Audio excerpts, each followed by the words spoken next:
Vibrant music teaching. Proven and practical Tips, strategies, and ideas for music teachers.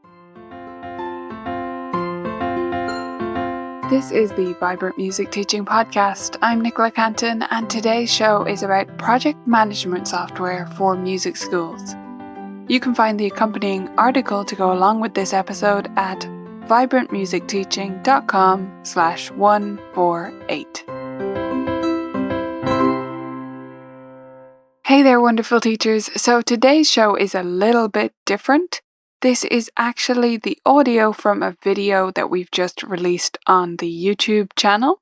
So if you would prefer to follow along and watch what I'm doing on the screen with this project management software, you can absolutely do that. But I know as a podcast listener myself, much more than a video viewer, that I like to get these things in my podcast feed and that I can usually fill in the gaps in terms of what's visually going on in a situation like this. So we're going to look at 3 different project management tools and how you might use them in your studio. Again, if you'd prefer to watch the video, you can find that on our YouTube channel. Trello works in systems of boards, which you can also view on calendars and things, but the main way it functions is through boards that look something like this. So this is an example of a board that's been set up for recital preparation. You'll see to do, doing, and done as the different titles here. And you can move the things between the different lists when they are done or not. You can also set up different things on these cards. You can add pictures that will show up right there.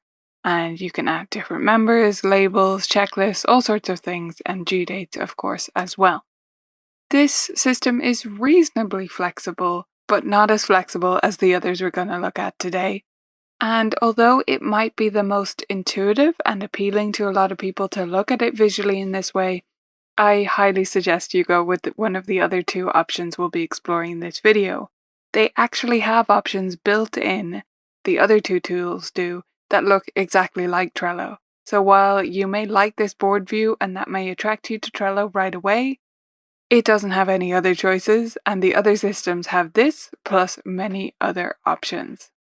Asana is one of the most popular tools out there for project management, especially among small teams. You may have heard of it already.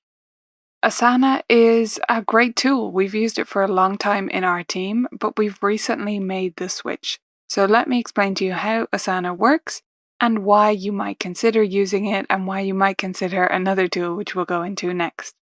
So Asana's system is pretty simple, although it will take some getting used to in the beginning because there are quite a lot of options.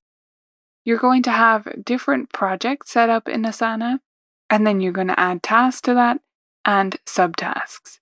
We spend a lot of our time in the subtasks, and I imagine you will too, because you're going to want to be able to duplicate the whole thing and have a sequence follow through on a project. And that works better if your project is a task than if it's a project, if that makes sense.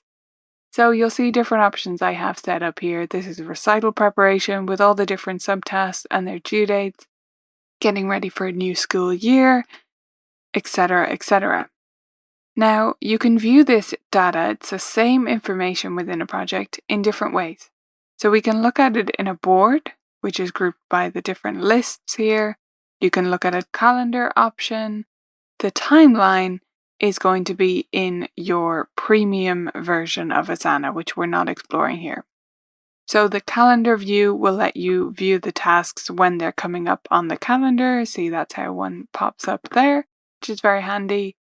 And you have different options here for views, but most people will use the lists and the calendar and perhaps the board the most often.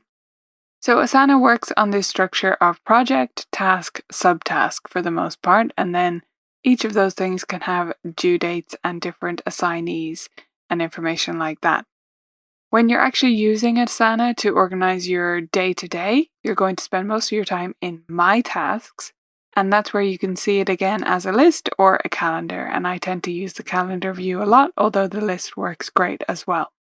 So you can see where the things come from and when they're due right here, and then you can check them off. So it can act as a simple checklist system, and it works very smoothly. ClickUp is like Asana with some extras. So if you're someone who tends to get overwhelmed by different software and having a lot of tools, a lot of options at your disposal, I would suggest you go with Asana. If, however, you want the most powerful features, you're not afraid of a bit of a learning curve, and you're happy to learn a new software, ClickUp might be a great option. ClickUp's free plan definitely includes a lot more than Asana's done and a lot more that you might find useful as a music studio owner. However, there is more going on. So first of all, ClickUp has more hierarchy. You have your workspace, which would be the same as Asana, but then you also have space underneath that, so you can have multiple spaces, and then within your space, you can have lists, folders, and then tasks, and then subtasks, and then to-do lists. So as I say, if you tend to get overwhelmed by software, that might sound like too much to you. You don't have to use all those layers, but they are available for you. And if you're someone who really likes organization like me, they might appeal to you. In terms of how these things appear, this is pretty similar to what we were looking at in Asana. The comments section is a bit more robust, but you probably won't use that. The attachments and synchronization options, again, are a bit more robust in the free plan, but it may or may not be a big factor for you, so I won't go into that here. What might matter to you, though, is the ability to subdivide subtasks into to-do lists. So if I go into a subtask, I can have a to-do list, a checklist underneath that, and that can be really handy if you want to have an overall task, an overall project that's going on, then the subtasks, but you want to have a checklist, so you make sure you do that subtask correctly. That can be really handy. Another great feature within ClickUp is the ability to add different types of statuses to your tasks.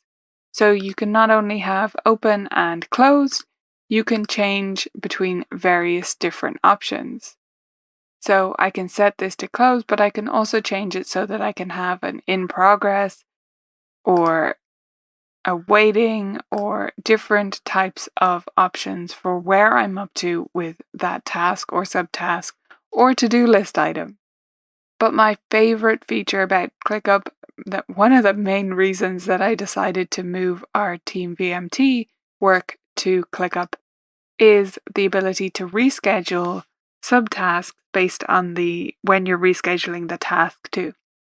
So I'll show you what I mean. Let's say I have a new student and I duplicate this task to onboard my new student called Steve. Now when I do that, I can then change this to the date of Steve's third lesson in this case, because that's how this is set up. So might sound a bit funny, but if you dive into our full course, you will see what that means. So let's say Steve's third lesson is going to be the 15th of November. If I do that, it'll ask me if I want to change the subtask date. And I do, because I want everything to move based on when Steve's third lesson is. So I think you can see how this saves a lot of clicking. Every time you create a task, it's going to automatically move everything. And having a feature like that, or like any of the other ones if they particularly appeal to you, is going to make you spend more time in this software, which is what you want. You want something to work the way you expect it to, and to save you the most amount of time possible. You never want it to be a barrier to you using it. So you always want it to feel seamless to you. So whether that's Asana for you or ClickUp, I would suggest you go with one of those two, and then once you pick one, try to stick with it for a long time, because no tool is perfect, and the more you use it, the more adept you will get at using it, and the more useful it will become. A tool is only as good as the way you use it. So dive in, get comfortable with whichever software you go with, and use it as much as possible for everything in your studio to create really smooth studio systems. So there you have it. Those are the top 3 tools, and as you can see, I don't really recommend Trello, so it's about the top 2 tools for music studios to use to organize their projects and get those systems running smoothly. If you want more about getting your studio systems up and running, if you want fully laid out templates that you can take and roll with and customize to suit your studio, you're going to want to check out our Smooth Studio Systems course inside Vibrant Music Teaching. If you're already a member, just hop on over into the video library. It's there waiting for you. If you're not a member, you can go to vibrantmusicteaching.com and see all that's included in membership and see if it might be right for you. Vibrant Music Teaching membership costs less than the price of one lesson each month. That is totally worth it for all of the courses, games, resources, downloadables, printables that you can get access to as a member, as well as the fabulous community support you'll find inside. Go to vmt.ninja and become part of the revolution.